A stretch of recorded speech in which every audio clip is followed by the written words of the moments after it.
easiest way to catch a cold is to hang out with people who are sick. It's who you know, right? It's who you're around.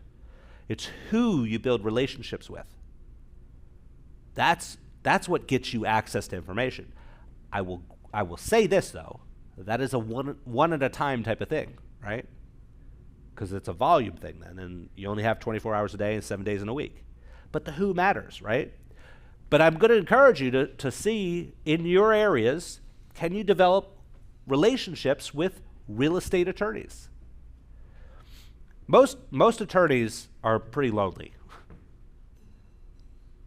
right? They are. If you call them up and say, hey, listen, I'm organizing a bunch of real estate attorneys for a networking lunch. Would you like to attend? My treat. They're hungry people too. They'll come. Now, maybe not every one of them, but you don't need everyone. You just need at least one who knows about something that's going on, who's willing to say, oh, you're a real estate investor. Remember we met about 3 months ago, and I had a phrase that I want you to remember today. This is a writer-downer. Hi, my name is, fill in your name. Just write it down. Come on, everyone. Hi, my name is, fill in your name. You at home do the same thing. Hi, my name is, I buy real estate. Most people are afraid to tell people what they're really looking for. Hi, my name is Edward. I buy real estate. Say that to everyone you meet, because you never know who is the who. You don't know who is the who. If you aggregate a bunch of who's that are higher probability, you have a higher probability of success with that outcome. Get a whole bunch of real estate attorneys in the same room together. Start having networking discussions with them. Organize a networking meetup for them. Become the facilitator of that type of environment. That could happen in person, it could happen online, right? Real estate agents. Start reaching out. Hi, my name is Edward. I buy real estate. I'm looking for specific investment real estate that meets these criteria. If something that you get, which is a pocket listing, this is something to write down. If something you get, which is a pocket listing that fits this criteria, call me first. I will respond within 24 hours. Write that down. If you get something that is a pocket listing which fits these criteria, and you would give them the criteria, reach out to me first, because I will respond within 24 hours with a yes or a no. Be very direct. Realtors, when they call me, they know, actually, they don't even call me anymore. They send me an email. They know I will respond with a yes or a no within 24 hours. Very, very clear. And if it's a yes, they know exactly what to send me next. And if it's a no, they move on. Because my no's never turn into yeses, ever. If it's a no, it's a no. If it's yes, that means I want more information. And I'm serious, because I have money on the sidelines that I've put to work into real estate. But I've had those discussions openly with a realtor. Every realtor I know knows I will put money to work if it's the right deal, if it fits my box, my deal box. And they will get a response within 24 hours. And realtors love that, especially right now. Why? Because realtors are left on red all the time. Because it is a buyer's market. If no one's told you this, it's a buyer's market right now, guys. Florida right now, as an example, South Florida, because I don't know every single market by heart. I know Florida because I'm physically here. Florida has more condos on the market in the past 12 months than it has had on the market in the past 5 years combined. It is insane. Now, there's a lot of other reasons for that, and I'm not going to tell you to buy a condo, especially not right now. But this is going across the country. Like, people have been so consumed with the verbiage that the real estate market is on fire. No, granted, it is. Prices are still kind of ridiculous. But there's more inventory sitting on the market than has been in a long while. It is definitely a buyer's market.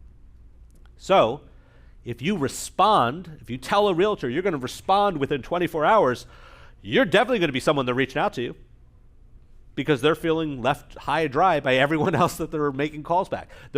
I can't tell you the number of calls that I've been getting from realtors just over the course of the past few months that said, hey, Edward, like no one else is calling me back. I appreciate you saying X, Y, and Z. Because I'll say, hey, listen, that doesn't fit my criteria. If you find one that has blah, blah, blah, blah, send it my way. And I move on. Now they know they don't have to call me like 18 times, right? I just answered their outstanding question.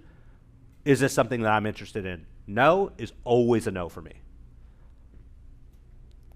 Probate attorneys. Same. A probate attorney knows what's going on with a recent death. They know whether or not the kids live in Tennessee and this property is located in Alabama.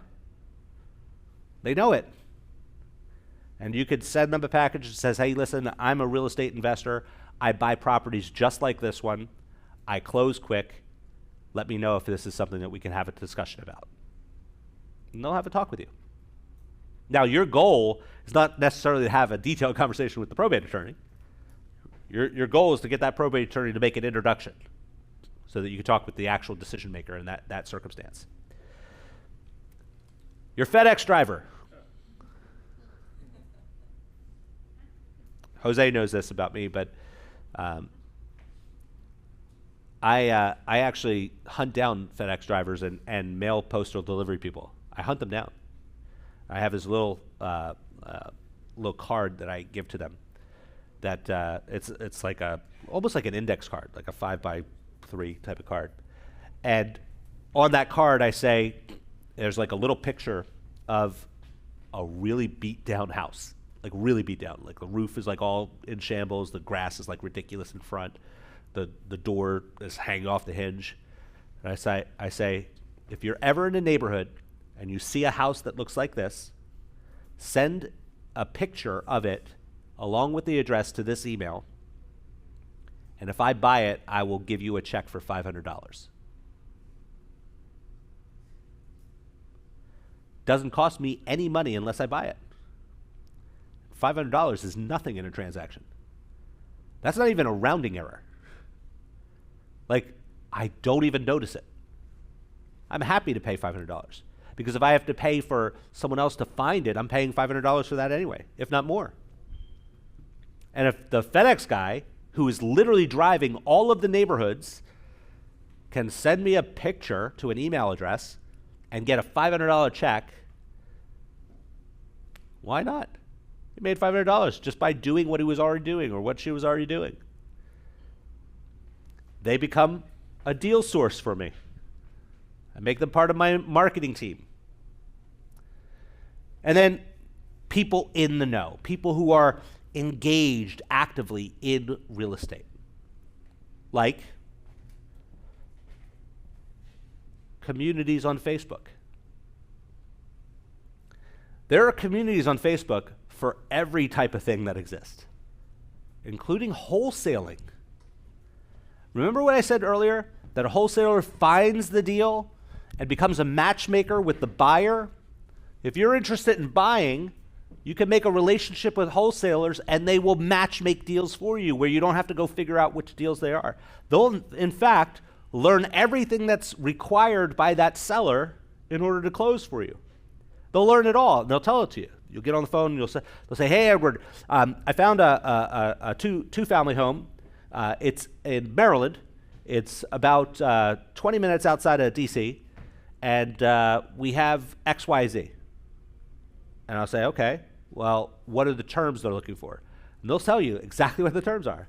How flexible are they on the terms? They'll tell you. Why? Because they've already had all of those discussions with the seller. Because they have a contract. They already have the agreement. I didn't have to do any work. The wholesaler did all the work for me. And what am I going to do? I'm going to give the wholesaler a commission. If I did it with a realtor, I'd do the same. So it's literally no different for me. In fact, most of the time I save money because the wholesaler is not going to collect as much as the commission would be on a traditional transaction. And I avoid most of the closing cost situations. So find people in the know. A wholesaler would be in the know because they've literally done all the legwork to find the deal in the first place. So there you have it. Hopefully you've taken significant nuggets of wisdom out of that vicarious opportunity to learn. You see, I know that many were not able to attend a session like that live, but hopefully you've been able to take something out of that experience so that you can start to put it into practice within your own life. But before you do that, I do have a question for you. How would your life be different? Imagine for a moment that you were part of a community that engaged in discussions just like this all of the time.